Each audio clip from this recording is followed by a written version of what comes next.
안녕하세요, 더크입니다. 이번 영상에서는 자말 머레이 선수에 대해 얘기를 좀 해보려 합니다. 최근 이 선수가 제가 멍청했다는 걸 증명하려는 듯이 저희 예상들을 다 비껴나가는 퍼포먼스를 보여주고 있습니다. 머레이가 다양한 방면에서 훌륭한 득점원이라고 생각을 해왔지만 제가 느낀 제일 큰 문제점은 일관성이었습니다.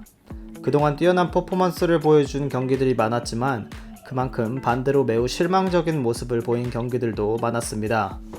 또한 이번 플레이오프에서 2라운드에서 당연히 떨어질 거라고 생각했습니다.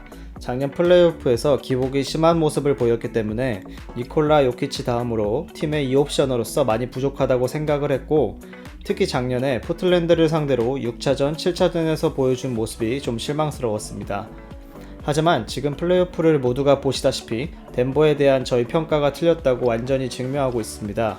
상대가 유타든 클리퍼스든 지금 상대 중인 레이커스든 꾸준히 득점을 해주는 소중한 자원으로 자리를 잡았습니다. 특히 클러치 타임 때 매번 팀이 머레이를 필요로 하는 중요한 순간마다 나서서 꾸준한 공격을 보여주고 있습니다. 수비에서는 아직도 그렇게 좋은 모습을 보여주지는 않지만 효율적이고 클러치한 공격적인 측면에서 충분히 메꿔주는 것 같습니다. 유타를 상대로 한 1라운드를 돌아보자면 3대1로 뒤쳐졌었던 정말 힘든 7차전 시리즈를 이겼는데 이 시리즈에서 2번이나 50득점을 이뤄냈습니다. 유타와의 시리즈 동안 평균 32득점, 6어시, 6리바운드, 그리고 야투 55%, 3점 야투 53%, 자유투 92%를 기록했습니다. 많은 사람들이 유타가 중요 선수도 몇 없었고 애초에 3대1로 지고 있으면 안 됐다고 하지만 4차전에 50점, 5차전에 42점, 6차전에 50점을 넣으며 시리즈를 7차전까지 가져간 것에는 충분히 리스펙을 줄만합니다. 머레이는 이번 플레이오프에서 사람들이 가지고 있는 최대 기대치를 뛰어넘은 모습들을 보여주고 있습니다. 클리퍼스 상대로 7차전까지는 엄청 고전했지만 그 이유는 클리퍼스가 1라운드에서 정말 핫했던 머레이를 엄청 견제했기 때문입니다. 특히 패트릭 베벌리, 카와이 레너드, 그리고 폴 조지까지 외곽 수비가 정말 탄탄한 선수들이 많고 때때로 더블팀도 했기 때문에 당연히 어느 선수를 데려와도 쉽지 않을 상황이었습니다. 그리고 머레이가 아직 23살이라는 걸 감안하고 클리퍼스로부터 그 정도의 시선을 끌었다는 게 공격적인 측면에서 충분히 인정받을 만합니다. 플레이오프 동안 쭉 그래왔듯이 머레이는 팀이 제일 필요로 할 때 진가를 발휘했습니다. 클리퍼스와의 마지막 3경기 동안 평균 29득점, 6어시스트, 6리바운드, 그리고 야투 52%, 3점 야투 55%, 자유투 90%를 기록했고 마지막 7차전은 유타를 상대로 그랬듯이 뛰어난 활약을 하며 40점으로 마무리 지었습니다.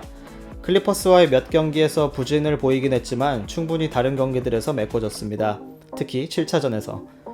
솔직히 말해서 자말 머레이의 이번 플레이오프 활약들은 제가 최근 10년 동안 본 플레이오프 중 손에 꼽힐 정도로 인상 깊었습니다. 개인적으로 2011 시즌 더크의 활약과 2018 시즌의 르브론의 활약들과 같은 급의 퍼포먼스는 아니라고 생각하지만 아직 머레이가 23살이고 겨우 두 번째 플레이오프인 걸 감안하면 정말 대단한 것 같습니다.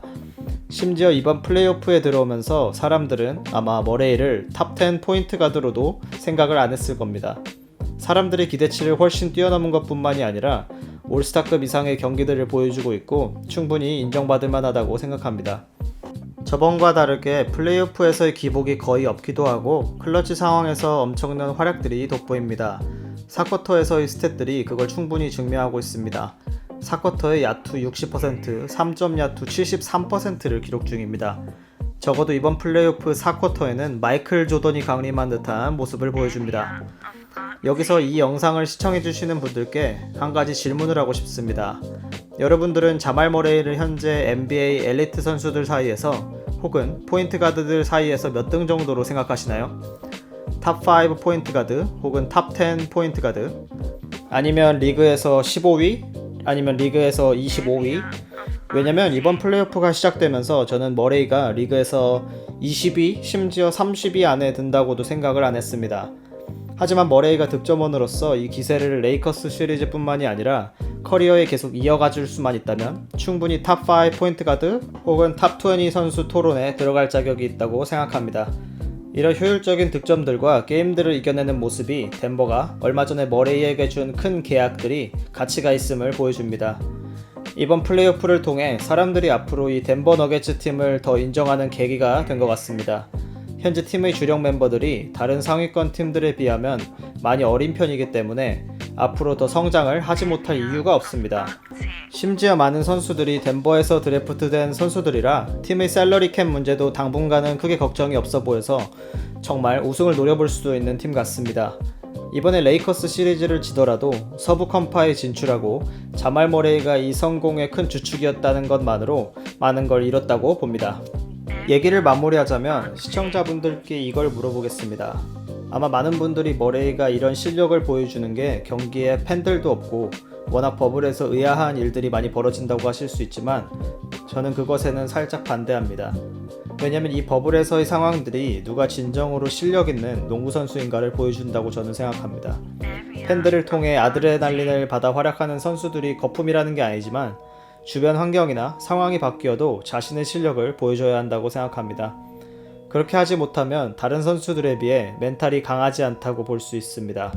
팬들이 있다고 해도 자신에게 유리하지 않은 상황에서 경기를 하는 경우가 정말 많습니다. 예를 들어 상대 구장에서 경기하는 것처럼. 아마 많은 분들이 그런 상황에서 더 활약하는 선수들 그리고 그렇지 못하는 선수들을 보셨을 겁니다. 버블도 다르지 않습니다. 많은 선수들이 버블에서의 생활에 대해 많은 불평을 하기도 하고 심지어 경기에서 진 이유로 버블을 탓한 선수도 있었습니다.